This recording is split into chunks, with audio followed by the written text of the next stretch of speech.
Hi. Kamusta? Hello. Why? Ito. Ba't nag-e-echo? Ba't ka umalis? Nag-uusap pa kayo nung taga-California eh. Wala lang. Umalis lang ako. Kasi feeling ko ina-hot seat niyo ako.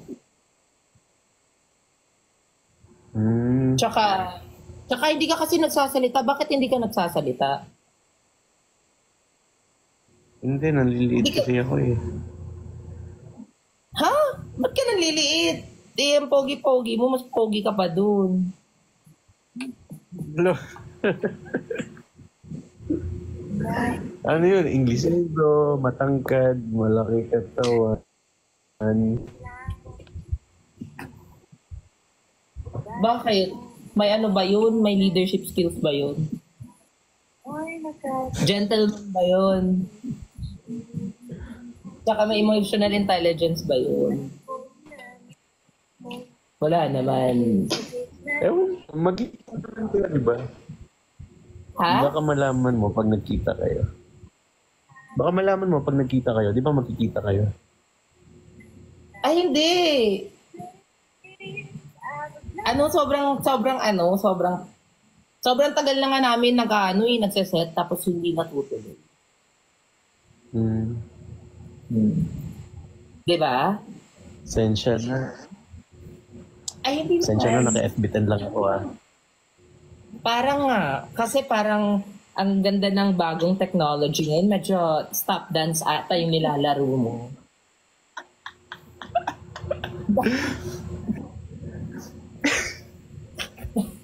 Wala pa rin. Bakit? Wala pa rin kasi akong wifi eh.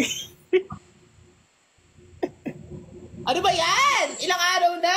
Since last ko papunta dyan. Ay, Wala. di pa pala ako nakapunta dyan. Buti nga dyan, malakas wifi eh. Paano mo nalaman?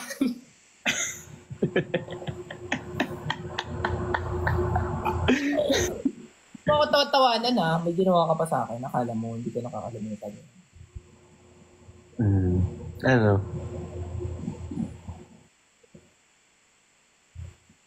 Anong ano? Nakwenta mo na yun for sure. Hindi ah! Grabe na yung tingin mo sa akin sa mga tao. Alam mo, kasi kung ano yung meron sa atin, yun lang. Kainis, sige na, i-judge mo na lang ako. Sinabi ko ba sa inyo guys? Di ba wala? Wala nga ako sinabi. Okay.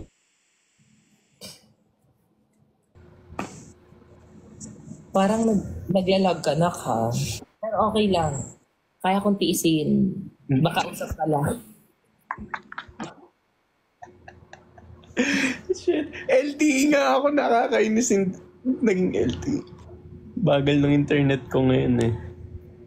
Oo, kasi hindi ko na kaya ng internet yung kagandaan ko, diba? Laki nung nako-consume niya eh. Wala ka bang napapansin? Ayun nga eh, bakit ka naka-red hair ngayon? Kasi red flag na ako. I'm entering my red flag era na. Eh, ayun ba yung bagong dating last time dyan? Oo, eto yun. Uy, hindi masyadong pinapahalata na alam mo lahat ng bagay sa akin. Hindi naman. Hindi. Ito yung nakita mo nung pag-open mo ng box. Ito yun. Okay. Red hair daw kasi model ng floor wax. Alis ka ba? Ba't ka nakaayos? Nag-fit ka lang. Oo, nag-fit lang ako. Hindi mo to naalala? Ito yung sinuot ko. Di ba mo nung isang araw? Oo. Oh. Ito sinuot. Yung kumain tayo sa, sa Orange Bucket. Yes! Para ka talagang sira. Tapos naglaro tayo ng...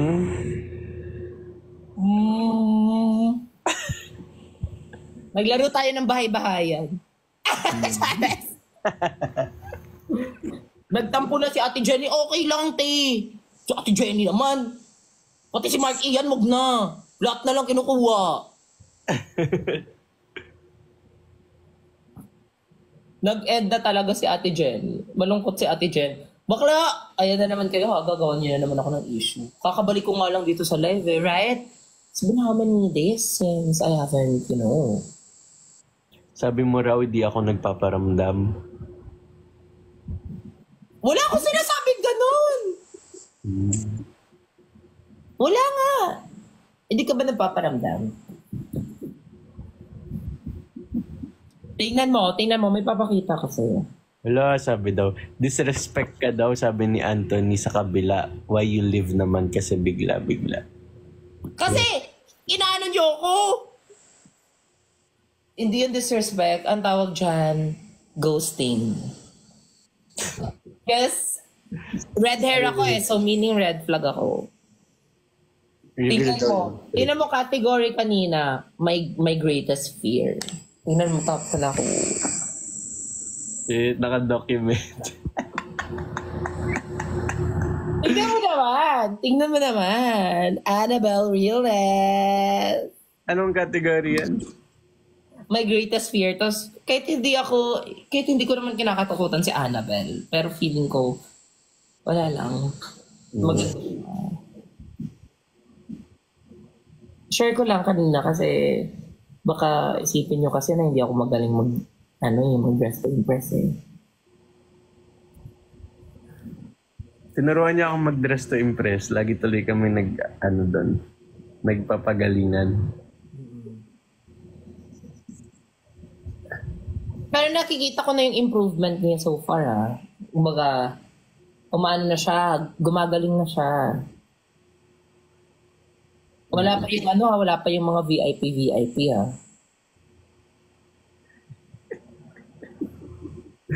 Quality time daw natin yung dress to impress. Masaya siya. Quality time namin maglaro-laruan ng feeling. Pwede, masaya naman. Masaya siya laruin pag magkasama. Gusto ko maglaro. Sawahan mo nga ako. Tara. I mean, magkasama. Joke lang. Naalala ko na tuloy yung ginawa mo naman. Joke lang. Okay na ako. Post 28 daw muna. Inuuto mo na ako.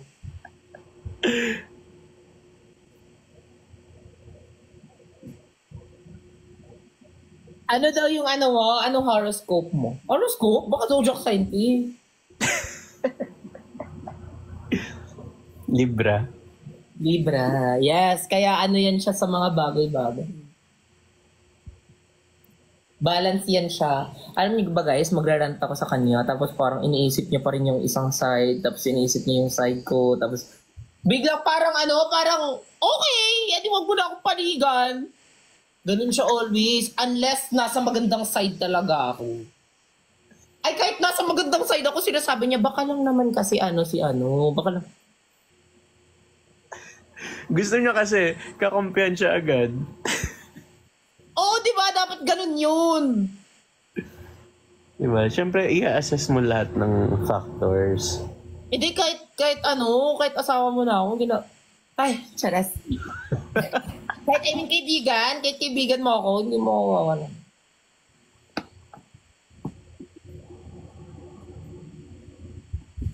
Sure.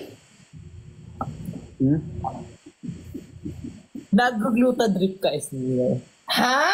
Wala to. Normal lang to. Bakla. Chares. Oo, syempre. Kasi sakitin akong ayan na. Ginawa ng gamot. Actually, I'm not into the whitening side I'm more into the healthy side. Oo, te. Kasi, syempre, ambassador ako ng Steamer drip, yes. So, kailangan natin, wala lang, just to test it out, diba? Kung kailan ka nagpapa-confine? Nakita mo na yan sa story ko. Di ba? Sabi ko, na hospital na naman ako. Ayun na naman. Kala mo na-confine eh. Mag-get well soon ka na sana eh. Tapos na paano lang pala. Huwag ka maniwala sa mga Libra, Mi. Oh my God. Ano mo sasabi mo dito? Bakit daw? Bakit? Bakit hindi? Ay guys, sabihin nyo na lang, ano yung mga red flag na mga Libra? Iko-confirm ko lang. Iko-confirm ko lang. Yun nga ako, kung totoo. Ano yung mga red flag na mga Libra? Magbigay kayo ng mga ng mga Red flags. yung mga Libra mabusy yung schedule. Actually, tama yan. Sabi? Tama na. Libra sweet sa lahat. Oh. Tanong mo na lang sa iba. How can you defend this? Well, I would say I'm naturally sweet. Because I show care to people. Also like, pero same lang siya yung sinashow mo na kayo sa people. Ano? Same yung sinashow mo na kayo sa lahat. Depende.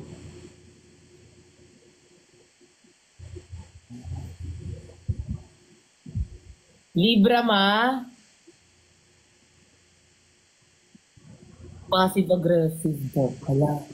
Uy, hindi ah.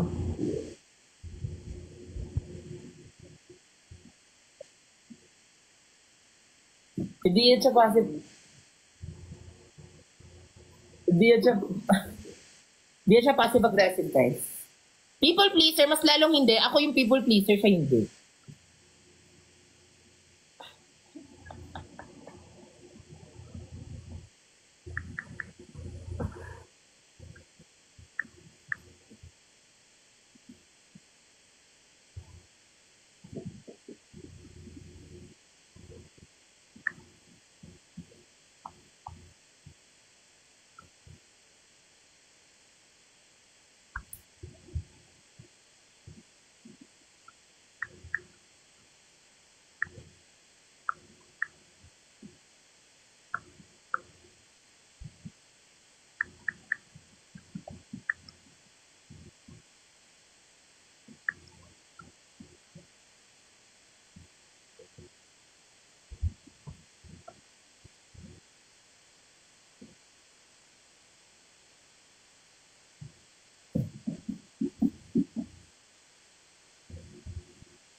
Ay, hindi pala kayo, sorry.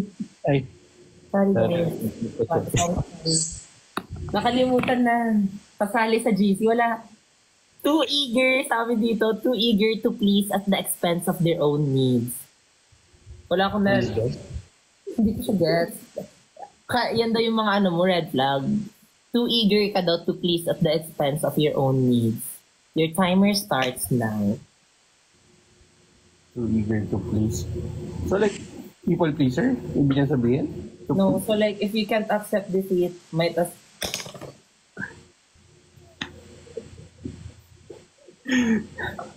Sabi dito daw? Great manipulator, hindi naman. Sabi nyo na, comment kayo sa kanya, ano yung mga red flag ng Sagi. Tapos ano niya. Sagi siya. Oo, i-check niya lang. Pagigilid. People pleaser daw talaga kayo.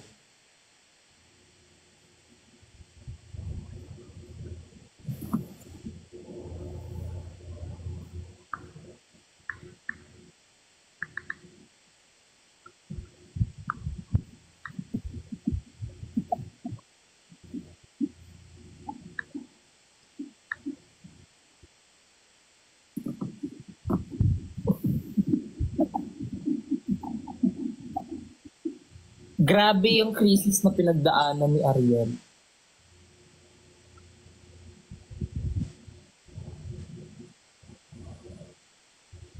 Uy, di parang ano lang, dumaan lang talaga yung super typhoon sa dagat. Kaya medyo na ano lang ako.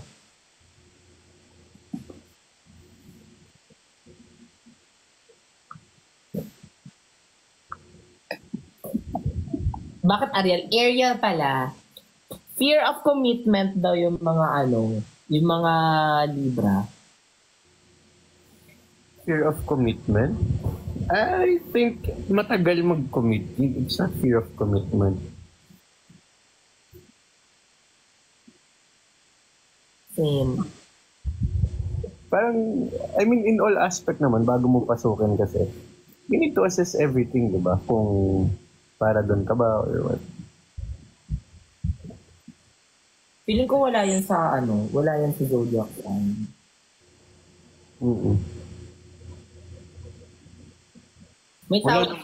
May tawag sa'yo before, example, pag sa cellphone pa, ikaw yung tao na you think before you click.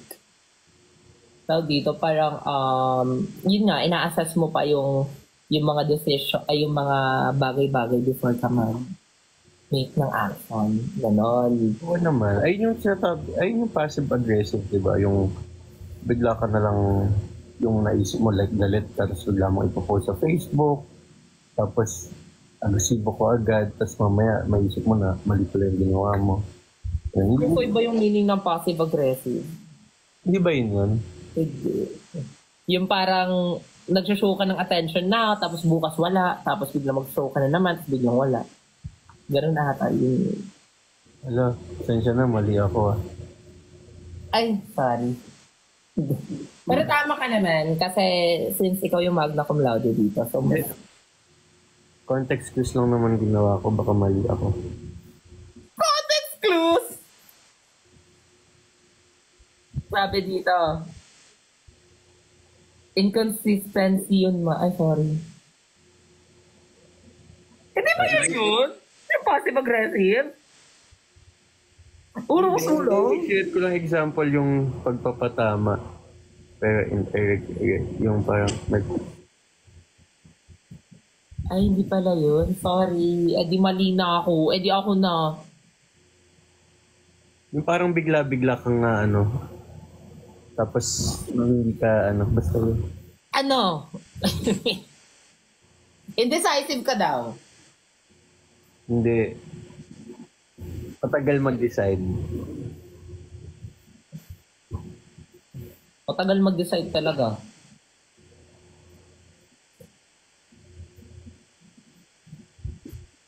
Red flag daw ng Libra is kausap ang red hair. Ganun ba? Red flag ba yun? Red flag ba yun pagkausap mo yung red hair? Hindi. Yung Libra daw is intelligent, wise, and prudent. Well, prudent.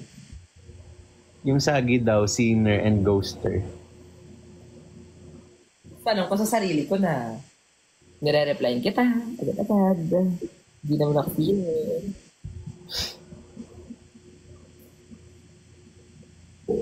Ang passive-aggressive. Oh, na! Sorry! Pili ko yan yun. Parang ayoko i-educate. Next question na. Next topic na kasi. Eh di nag-aaway, no? Hindi kasi, balik tayo dito. Tama na yan. Never have I ever na lang, guys. Ay, gusto mo maglaro? Ang daming meaning ng passive-aggressive, no? Yeah. Ayun, so negative feelings indirectly instead of openly talking about. Ayun yun, yung parang bigla-bigla mo na lang sinasabi na ganito. Bigla mong in-express na hindi mo pinag-isipan yung galit mo. Tama yan.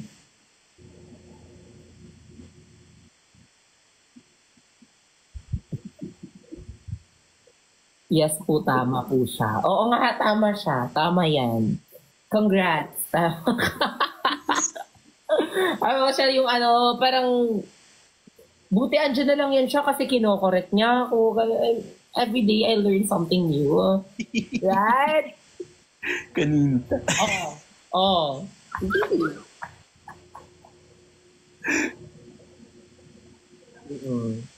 Bali na-outsmart niya ako minsan.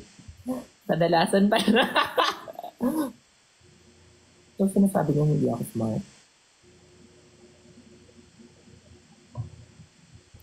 Ano na yung passive-aggressive, guys? Yan ba yun? Yung...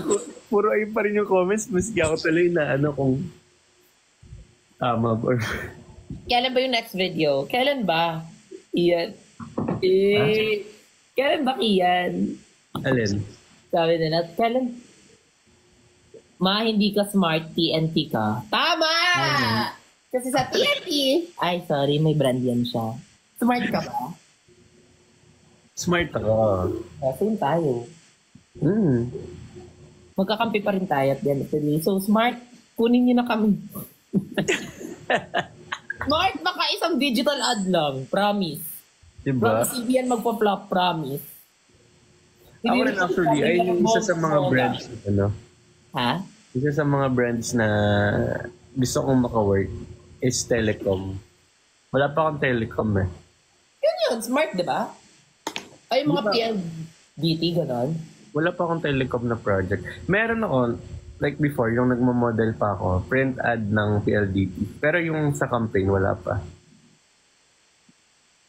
Di ba Gcash ka? Oh, Telecom ba yung Gcash? Hindi niya alam. Next question.